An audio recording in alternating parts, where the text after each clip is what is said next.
तालिबान एक ऐसा नाम जिसने बीते कुछ दिनों से इंटरनेशनल मीडिया में सुर्खियां बटोर रखी हैं। अफगानिस्तान के प्रेसिडेंट अशरफ गनी के इस्तीफे और काबुल छोड़ के जाने के बाद अब यह साफ है कि अफगानिस्तान की कमान तालिबान के हाथ में है। तालिबान का मतलब पश्तो भाषा में होता है स्टूडेंट। ये एक इस्लामिक फंडामेंटलिस्ट ग्रुप है जिसका जन्म 1992 से 1996 तक चलने वाली अफगान सिविल वॉर के दौरान हुआ। 1996 से लेकर 2001 तक अफगानिस्तान में तालिबान का रूल चला। इसके बाद वर्ल्ड ट्रेड सेंटर पर हुए हमले की वजह से यूएस और नाटो अलाइज ने तालिबान पर वॉर ऑन टेरर डिक्लेयर कर दी। ये लड़ाई 20 साल तक चली। अमेरिका ने 2011 में अलकायदा के लीडर उसामा बिन लादेन को मारने के बाद ये फैसला किया कि वो अफगानिस्तान में पीस और स्टेबिलिटी आने तक रुकेगा। तालिबान अफगानिस्तान को शरिया के कानूनों के तहत चलाना चाहता है। इसी कोशिश में इस पर कई ह्यूमन राइट्स वॉयलेशन और कई ज्यादती के इल्ज़ाम भी हैं। शरिया में कड़े कानून जैसे चोरी करने पर हाथ काट देना और पब्लिक एग्जीक्यूशन जैसे कानून भी शामिल हैं। तालिबान के मुताबिक आदमियों का दाढ़ी काटना और औरतों का घर से बाहर बिना बुर्के के निकलना भी जुर्म समझा जाता है। तालिबान ने अपने शासन के दौरान तकरीबन 90% अफगानिस्तान पर कब्जा कर लिया था और ये यूएस फोर्सेस के अफगानिस्तान में लैंड होने के बाद धीरे धीरे कम होता गया। हालांकि इससे पहले तालिबान अफगानिस्तान से पूरी तरह खत्म होता, उससे पहले ही यूएस ने अपनी फोर्सेस वापस बुलाने का फैसला किया, जिस पर ट्रम्प की अमेरिका फर्स्ट पॉलिसी के तहत अमल किया गया।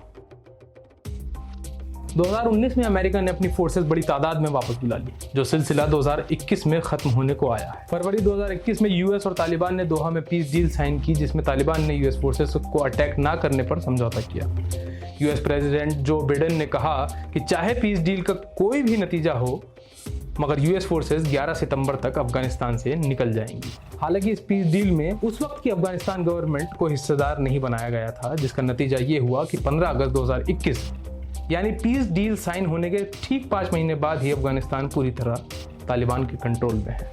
अफगानिस्तान को ग्रेवयार्ड ऑफ एम्पायर्स भी कहा जाता है, क्योंकि चाहे पर्शियंस हो, मुगल्स हो, मौर्यंस, ब्रिटिश, सोवियट्स या अमेरिकन, आज तक इस देश पर कोई कब्जा नहीं कर पाया है। आज ये देश पूरी तरह से तालिबान की गिरफ्त में है, जिसके पास 85,000 फुल टाइम फाइटर्स हैं, जो कि 2001 से कई ज़्यादा हैं।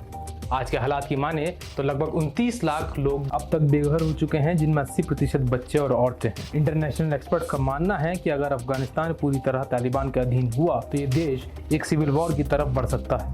अफगानिस्तान का बॉर्डर कई देशों जैसे Iran, Pakistan, Turkmenistan, Tajikistan, Uzbekistan, China और इंडिया से मिलता है। इंडिया की बात करें तो despite India having good relations with US से इंडिया को पीस टॉक्स का हिस्सा नहीं बनाया गया। इसका नतीजा ये हुआ कि इंडिया तालिबान से किसी भी तरीके के डायरेक्ट कम्युनिकेशन में नहीं है, विच मीन्स कि इंडिया के द्वारा अफगानिस्तान में की गई $3 मिलियन की इन्वेस्टमेंट बेकार हो सकती है। अपार्ट फ्रॉम दैट, इंडियंस जो अफगानिस्तान में काम कर रहे हैं, उन लोगों को भले से रेस्क्यू कर लिया गया हो, बट उनकी जॉब सिक्योरिटी पर सवाल तो उठता है। Along with that, India is a country which hosts thousands of Afghan refugees, और जिस तरीके से तालिबान के राइज की वजह से लोग अफगानिस्तान छोड़कर जा रहे हैं, उससे एक बड़ा रेफ्यूजी क्राइसिस क्रिएट हो सकता है, जिसका एक अहम हिस्सा इंडिया भी होगा। अपने आप को फाइनेंशियली सस्टेन करने के लिए तालिबान का ज़्यादा से ज़्यादा रिलायंस ड्रग्स और टेररिस्ट एक्टिविटीज़ पर है। ऐसे में तालिबान का राइज टेररिस्ट एक्टिविटीज़ को भी बढ़ावा दे सकता है, given that many terrorist indulged in cross border attacks in Kashmir are trained by Taliban. और तालिबान की अपने आप को सस्टेन करने की कोशिश का मतलब होगा increased drug trade internationally. Taliban के लीडर्स ने प्रेस कॉन्फ्रेंस करते हुए ये आश्वासन दिया कि 2001 और 2021 के तालिबान में बहुत फ़र्क है और वो लोगों पर किसी भी तरीके का कोई दबाव नहीं डालेंगे। उन्होंने वुमेन राइट्स और ह्यूमन राइट्स की रक्षा करने का आश्वासन भी दिया और ये कहा कि वो अफगानिस्तान की ज़मीन को टेररिज्म का ग्राउंड नहीं बनने देंगे। लेकिन इसी बीच तालिबान के खिलाफ प्रदर्शन कर रहे लोगों पर ओपन फायर की भी खबरें आईं। हज़ारा कम्युनिटी के लीडर अब्दुल अली मज़ारी के स्टैचू को भी बॉम्ब से गिरा दिया गया। जिस तरह की तस्वीरें अफगानिस्तान से आ रही हैं, ऐसे में नए तालिबान के आश्वासन पर विश्वास करना अफगानिस्तान के लोगों के साथ साथ पूरी दुनिया के लिए एक मुश्किल काम।